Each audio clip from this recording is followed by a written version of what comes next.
বন্ধুরা, আইসিডিএস পরীক্ষা প্রস্তুতি হিসেবে আরেকটি ভিডিও নিয়ে হাজির হলাম। আজকে এই ভিডিওর মাধ্যমে বেশ কিছু গুরুত্বপূর্ণ প্রশ্ন ও তার উত্তর সম্পর্কে জানব।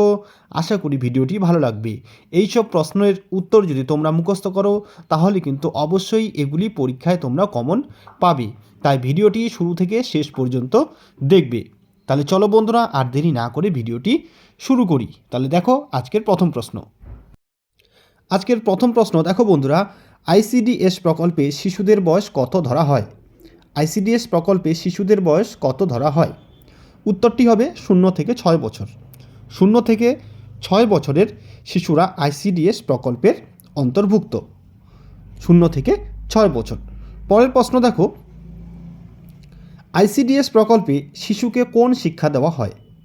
আইসিডিএস প্রকল্পের মাধ্যমে শিশুকে কোন শিক্ষা দেওয়া হয়?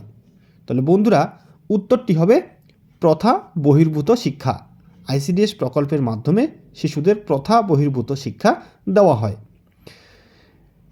এবারের প্রশ্নটি দেখো বন্ধুরা, শিশু সাথী প্রকল্পে কী সুবিধা দেওয়া হয়? শিশু সাথী প্রকল্পে কী সুবিধা দেওয়া হয়? উত্তরটি হবে শিশুদের হৃদরোগের চিকিৎসা। এবারের প্রশ্নটি দেখো, পশ্চিমবঙ্গের রাজ্য গাছের নাম কি? পশ্চিমবঙ্গের রাজ্য গাছের নাম কি? উত্তরটি হবে ছাতিম গাছ। পশ্চিমবঙ্গের রাজ্য গাছের নাম হলো ছাতিম গাছ। এবারের প্রশ্নটি দেখো, কলকাতা কোন নদীর তীরে অবস্থিত? কলকাতা কোন নদীর তীরে অবস্থিত? বন্ধুরা, উত্তরটি হবে হুগলি নদী। কলকাতা হুগলি নদীর তীরে অবস্থিত। এবারের প্রশ্নটি দেখো বন্ধুরা, কমলা লেবুতে কোন অ্যাসিড থাকে? কমলা লেবুতে কোন অ্যাসিড থাকে? বন্ধুরা, উত্তরটি হবে সাইট্রিক অ্যাসিড। কমলা লেবুতে সাইট্রিক অ্যাসিড থাকে।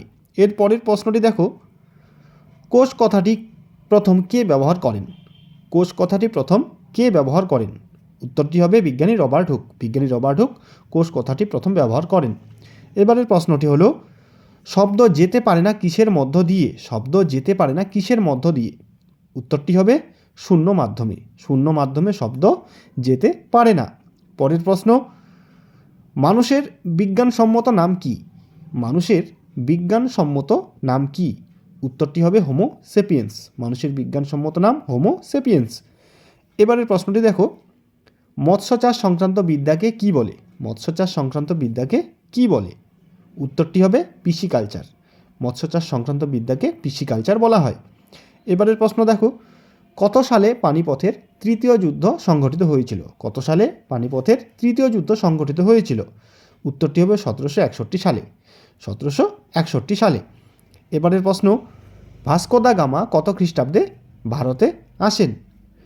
উত্তরটি হবে 1498 খ্রিস্টাব্দে। ভাস্কো দা গামা 1498 খ্রিস্টাব্দে ভারতে আসেন। এবারের প্রশ্ন, বাংলায় কবে চিরস্থায়ী বন্দোবস্ত প্রবর্তিত হয়? বাংলায় কবে চিরস্থায়ী বন্দোবস্ত প্রবর্তিত হয়? উত্তরটি হবে 1793 খ্রিস্টাব্দে। বাংলায় চিরস্থায়ী বন্দোবস্ত প্রবর্তিত হয় 1793 খ্রিস্টাব্দে। এবারের প্রশ্ন, ভারতীয় সংবিধান কবে কার্যকরী হয়?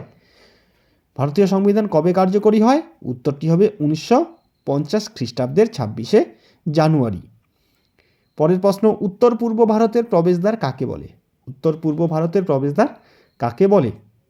উত্তরটি হবে শিলিগুড়ি শহরকে। শিলিগুড়ি শহরকে উত্তর পূর্ব ভারতের প্রবেশদ্বার বলা হয়। তাহলে বন্ধুরা, আজকে আমরা আইসিডিএস পরীক্ষা প্রস্তুতি হিসেবে গুরুত্বপূর্ণ কিছু প্রশ্নের উত্তর সম্পর্কে জানলাম। আশা করি ভিডিওটি ভালো লাগবে।